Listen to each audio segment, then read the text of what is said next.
ini yang menarik gitu. Ngomongin Islam sama Al-Quran lagi gitu. Masyarakat muslimnya sendiri itu menghapus narasi atau kisah-kisah bagaimana di dalam Quran itu mengisahkan satu peristiwa tertentu. Nah, saya pikir sih teman-teman mulai aware atau mulai terbuka aja gitu, kayak ngomongin Arab belum tentu itu ngomongin Islam.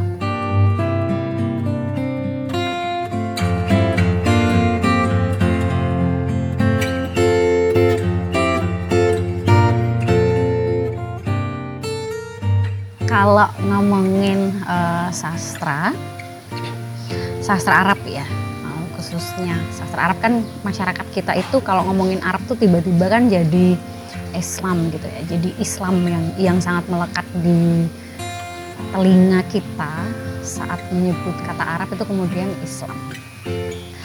Padahal sastra Arab itu kita bisa mengaksesnya itu kayak sebelum adanya agama Islam itu ada, itu sudah ada sebetulnya.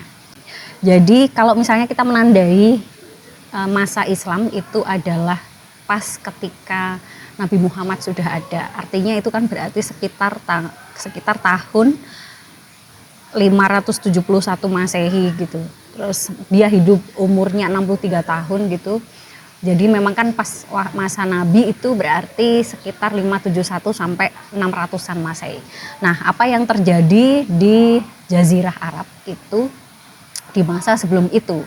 Nah, dulu itu kan di masa sebelum itu artinya berarti tahun-tahun sebelum 571 Masehi itu negara Arab atau penduduknya itu sudah punya culture atau budaya untuk mengitari Ka'bah gitu ya.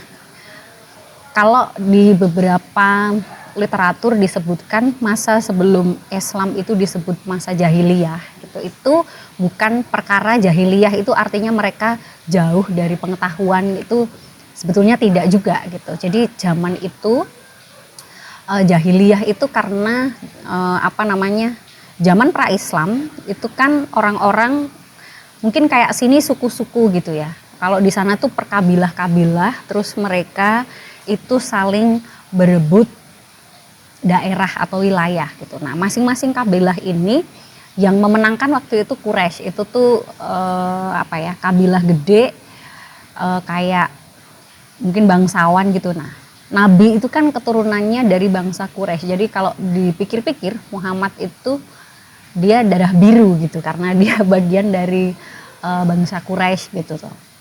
Nah, balik lagi ke sastra Arab, pra-Islam atau pra-Islam itu memang jadi orang-orang di sekitar Ka'bah. Dulu Ka'bah itu memang jadi pusat orang-orang berdatangan.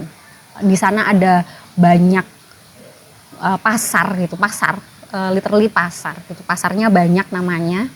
Ada 3 yang terkenal yang saya sangat ingat sekali, namanya Ukas gitu. Nah, di pasar namanya Ukas ini itu kayak peristiwa budaya. Mungkin kalau di sini ada pasar kangen gitu yang kita akrab, atau festival kebudayaan Yogyakarta gitu misalnya. Nah, mungkin bayangannya adalah pasar Ukas itu seperti sesi pertemuan yang dihadirkan selain ada rangkaian jual beli atau praktek-praktek sosial lainnya di situ. Nah, di situ ada praktek budayanya juga. Orang-orang yang datang ke sana kemudian bikinlah kayak puisi-puisi. Nah, puisi-puisi atau syair-syair terbaik itu akan diambil terus kemudian dituliskan melalui tinta emas. Nah, hasilnya puisi-puisi terbaik yang ditulis pakai tinta emas itu nanti digantung di dinding Ka'bah saat ini gitu. Nah, dinding Ka'bah saat ini itu mungkin kan sekarang saking sucinya gitu ya, disucikan. Kalau dulu memang sebagai ruang penghargaan gitu.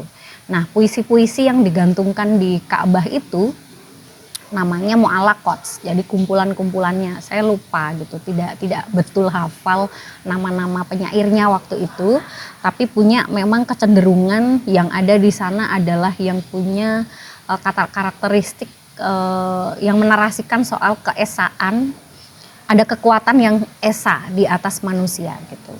Dan jangan salah, jadi zaman pra-Islam itu Ka'bah itu di apa ya, dihiasi dengan banyak patung gitu.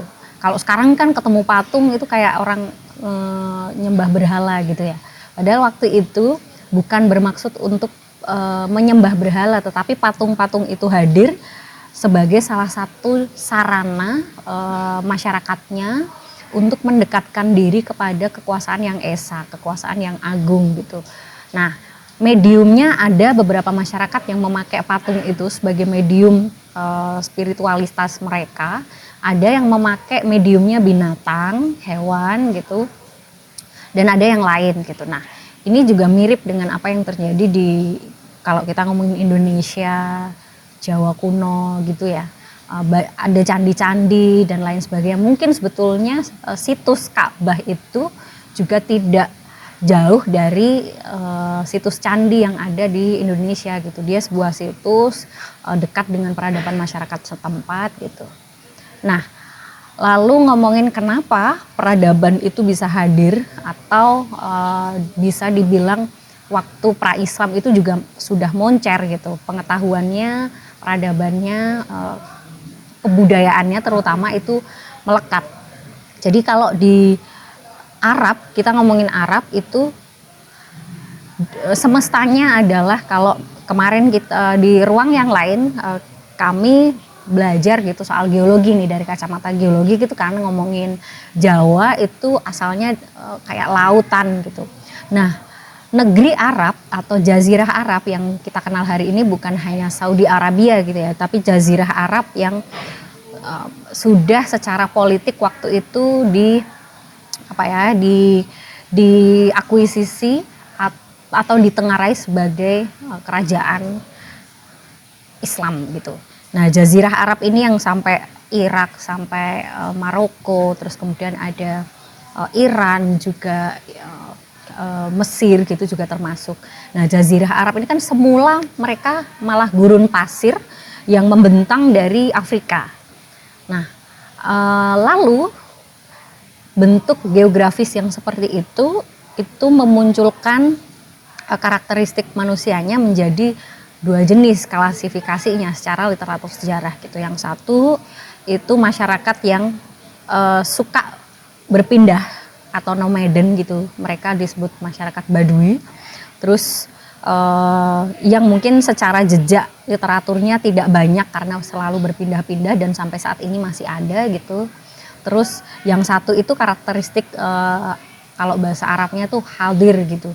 Jadi orang-orang yang mau berdiam diri, bertempat tinggal di salah satu daerah tertentu, terus mereka membentuk kota.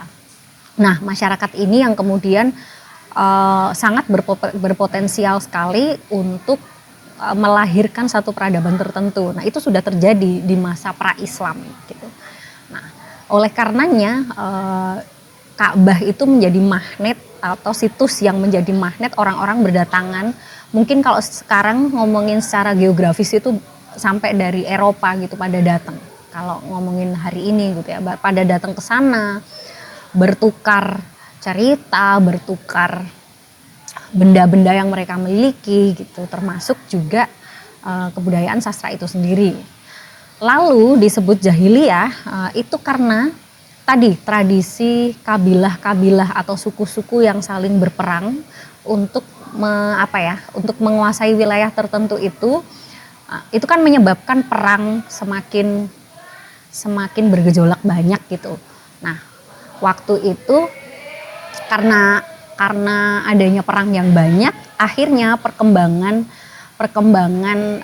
sastranya jadi nggak jalan, perkembangan kebudayaannya nggak terlalu jalan tinggi gitu. Terus terutama yang berefek moralitasnya jadi nggak karu-karuan, itu karena akibat perang gitu. Nah, karena meledaknya perang yang nggak selesai-selesai itu antar kabilah, akhirnya orang mengenal wilayah yang dekat dengan situs Ka'bah itu dengan zaman yang jahiliyah gitu ya.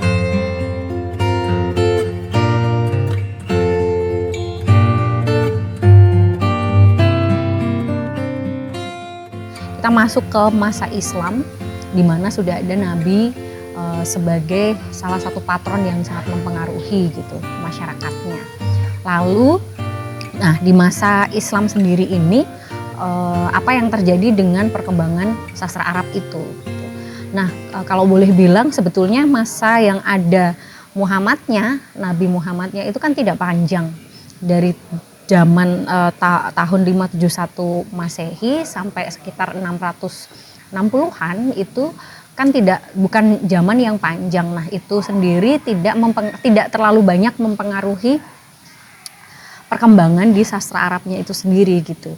Namun kebiasaan-kebiasaan yang lampau membuat puisi, membuat puja-pujian ataupun ejekan melalui satu puisi tertentu itu masih ke bawah gitu. Nah, sastra di zaman Nabi karena dia sudah ada agenda agama Islam, itu mempengaruhi nafas apa yang diderukan di puisi-puisinya atau sastra-sastranya gitu. Ya tidak jauh dari apa yang diajarkan sama Nabi atau apa yang diajarkan oleh Islam. Jadi ngomongin sastra Islam adalah kalau secara pengertian gitu kurang lebih merujuk pada karya sastra yang mempromosikan ajaran dan juga nilai-nilai Islam gitu. Nah, tapi kalau ngomongin sastra Islam, terus apakah sastra Islam itu adalah sastra Arab?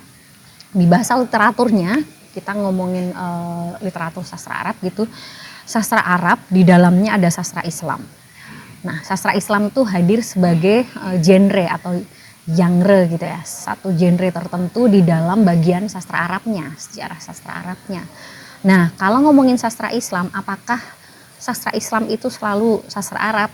Tidak. Ngomongin sastra Islam karena yang membuat sastra Islam hadir itu bisa jadi kan dari Indonesia orangnya, bisa jadi dari luar Jazirah Arab gitu. Jadi mereka saling saling terhubung gitu, tapi bukan berarti sama persis bahwa sastra Arab adalah sastra Islam gitu, tidak sebetulnya.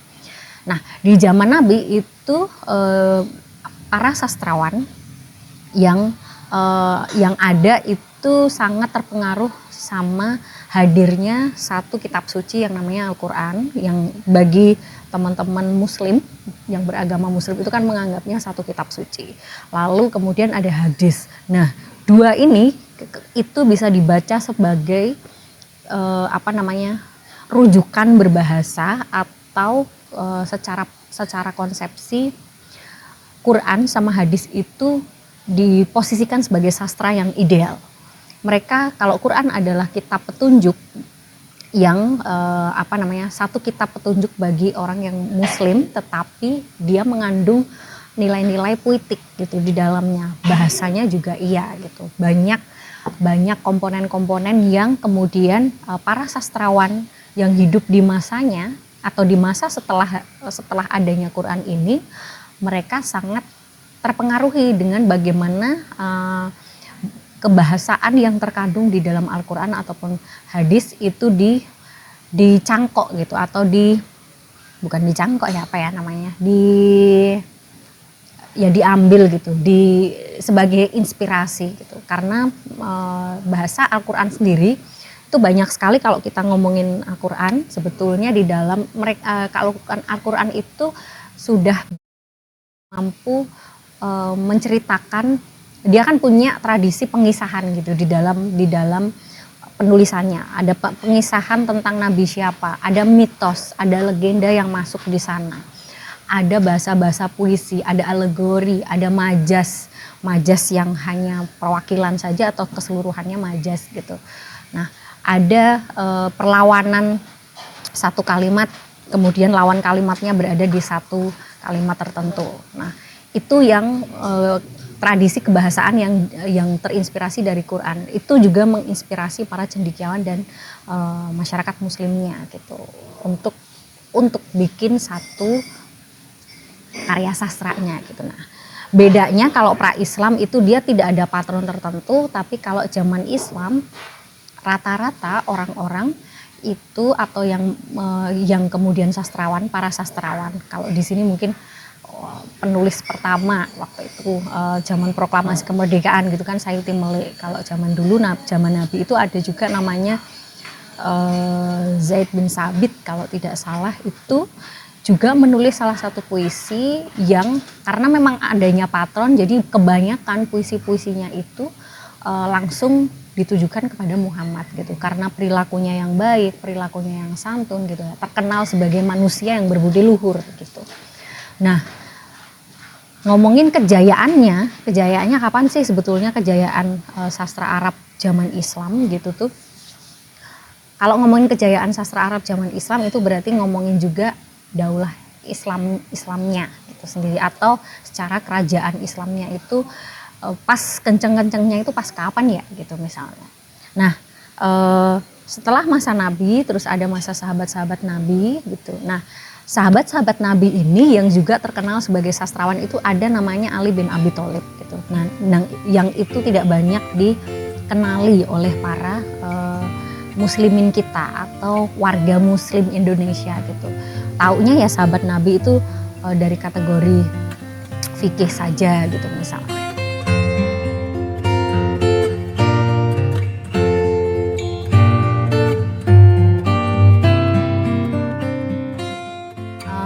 Dari tahun 600 hingga sekitar tahun 1000 Masehi itu kan masih dikuasai Islam. Mulai dari dinasti Umayyah sampai ke Abbasiyah sampai keturunannya gitu, Daulah Abbasiyah sampai Fatimiyah dan lain sebagainya, hingga ke Turki sebelum ketemu sama Cina ya, Islam ketemu sama Mongol gitu yang pertama, atau Asia Tengah itu kan sekitar tahun 1200-an. Nah, sastra Arabnya juga sangat berkembang gitu.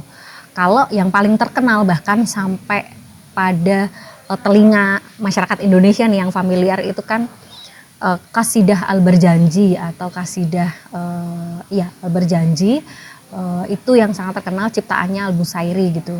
Nah, itu kan dia yang salah satunya yang mampu menceritakan, ini masih efek sastra Islam gitu. Dia yang mampu menceritakan bagaimana Nabi lahir, bagaimana perilaku gitu, dan dia bagaikan apa, puja-puji, anta syamsun anta badrun misalnya gitu, anta nurun fauqa nuri. Nah, di Indonesia banyak kan Muhammadun Sayyidun misalnya, kayak lagu-lagu nasyid-nasyid sholawat itu sebetulnya puisi-puisi kalau misalnya didudukkan di ngomongin sastra Arab gitu. Dan sebetulnya itu tidak harus tidak meskipun bernafaskan Islam, tapi tidak harus hanya orang Islam yang bisa melantunkan hal itu atau mengakses puisi-puisi itu sebetulnya. Tetapi karena mungkin kalau di Indonesia ngomongin masuknya Islam ke Indonesia itu yang menyebabkan informasi soal sastra Arab tidak berkembang di Indonesia atau tidak populer gitu. Mungkin salah satunya kalau berdasarkan buku ini yang saya baca gitu tuh di tahun 1600-an gitu tuh dari kerajaan Aceh Darussalam gitu ya, yang menyebabkan kayak menghentikan gitu, menolak sastra-sastra atau puisi-puisi yang hadir atau dinukilkan dari Al-Quran gitu. Nah, oleh karena itu kayak di Indonesia itu banyak fokusnya ketika ngomongin Islam kemudian larinya ke fikih, ke hal-hal syariat, ke hal-hal aturan hukum hitam dan putih, sehingga akses terhadap kekayaan susastra Arabnya itu sendiri tidak populer akhirnya gitu. Kayak penggalan itu juga sebenarnya terjadi tidak hanya di Indonesia, itu juga terjadi bahkan di negara Arab sendiri gitu. Pas zaman dinasti Umayyah, itu dia bahkan menghapus teks di dalam Al-Quran yang menceritakan tentang adegan seksual Nabi Yusuf sama Zulaika. Nah, karena Umayyah itu salah satu masyarakat tipikal masyarakat Muslim yang termasuk yang fundamentalis, cukup keras gitu, sehingga dia menghapus itu beberapa ayat Al-Quran yang dianggapnya itu tidak sepatutnya ada gitu. Nah ini yang menarik gitu, ngomongin Islam sama Al-Quran lagi gitu, masyarakat muslimnya sendiri itu menghapus narasi atau kisah-kisah bagaimana di dalam Quran itu mengisahkan satu peristiwa tertentu. Nah, oleh karenanya kalau tadi saya sebut Al-Quran sama hadis itu sebetulnya bisa diposisikan sebagai salah satu rujukan sastra ideal untuk sastra Arab, itu benar gitu, karena memang bagaimana cara Quran itu meletakkan bahasa-bahasanya, menyusun kebahasaannya, terus di dalam ada pengisahan mitos, legenda, bahkan pembahasan seksual juga dibahas di sana. Nah itu bahkan sampai saat ini tuh orang banyak juga membicarakan perkembangan sastra ke sana.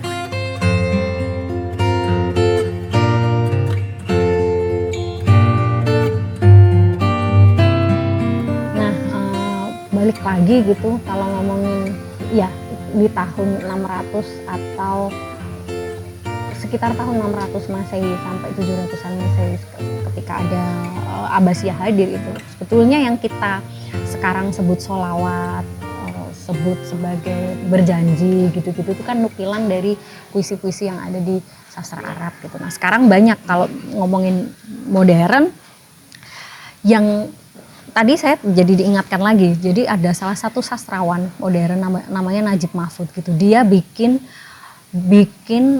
novel, judulnya apa ya? Saya agak lupa, kurang ada Jakartanya. Jadi Gadis Jakarta.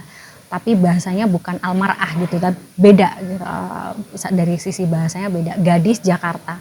Nah, dia itu menggunakan karakter Aidit sebagai orang yang masuk ke dalam novelnya tersebut, lalu gadis Jakartanya ini namanya Fatimah, terus anak keturunannya Masyumi gitu.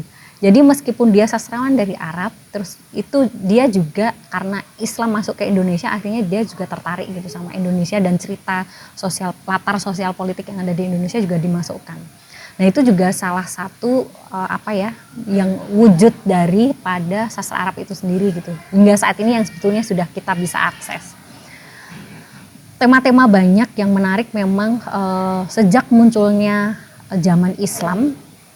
Ngomongin sastra Islam itu sebetulnya turunannya jadi ada sastra sufistik.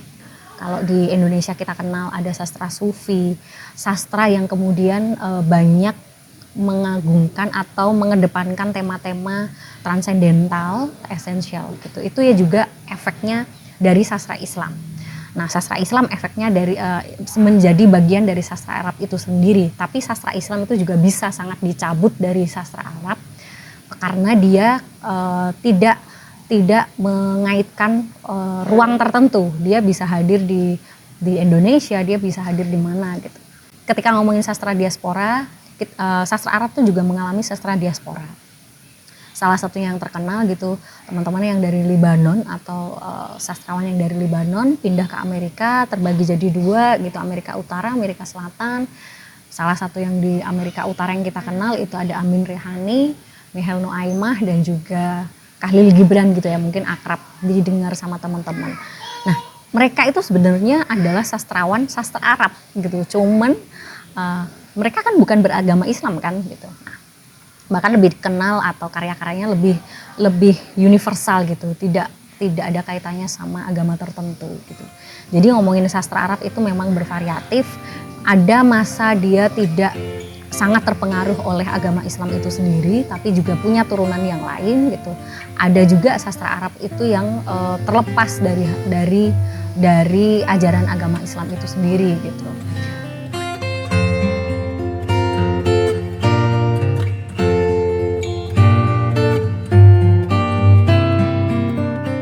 Saya pikir sih teman-teman mulai aware atau mulai terbuka aja gitu, kayak ngomongin Arab belum tentu itu ngomongin Islam. Itu salah satu perspektif yang menarik gitu. Lalu untuk membuka juga sebagai referensi, karena karya-karya yang ditawarkan oleh sastra Arab itu bagi saya juga sangat liar, sangat tajam. Kadang-kadang memang yang menyebabkan hal-hal tidak berkembang itu salah satunya memang karena ada embel-embel Islamnya, kadang-kadang itu terjebak pada anggapan tentang kayak nggak boleh bebas gitu secara berkreasinya, terbentur dengan akidah-akidah agama. atau apa. Memposisikan sastra ruang imajinatif tapi diposisikan juga sama sebagai fakta sejarah. Nah, itu yang kadang-kadang agak tubrukan dan menyebabkan orang-orang mandek, atau bahkan misalnya kita ngomongin Indonesia gitu, Indonesia kan masyarakat muslimnya banyak, tetapi tidak banyak juga yang mengembangkan sastra Islam gitu, atau bahkan merujuk pada sastra Arab itu sendiri gitu. Nah, itu bagi saya agak kontradiktif. Sastra Islam, ngomongin sastra Islam di Indonesia itu sebenarnya mungkin bisa jadi dibilang sangat potensial gitu. Karena sangat mungkin misal kalau dia sastrawan itu adalah muslim, dia kan kemudian akan sangat mudah menghadapi Al-Quran karena itu adalah bacaan sehari-hari, let's say seperti itu. Tapi pun ketika melihat Al-Quran tidak sebagai atau tidak nempel dengan satu agama tertentu, kita bisa luas gitu, kita sangat bisa mengakses Al-Quran itu sebagai rujukan produk sastra yang ideal gitu. Bagaimana cara dia mengisahkan mitos, legenda itu dengan strategi-strategi kehadiran mitos dan legenda di dalamnya, strategi ada cerpen di dalamnya, strategi ada pengulangan kebahasaan yang menarik gitu, komposisi, majas, alegorinya, personifikasinya, metaforanya. Saya yakin di sana justru lebih kaya gitu ketika tidak memposisikan satu sumber tertentu hanya untuk agama tertentu, tetapi kita bisa lebih terbuka, misalnya ngomongin sastra, jadi kita juga lebih kaya akan referensi.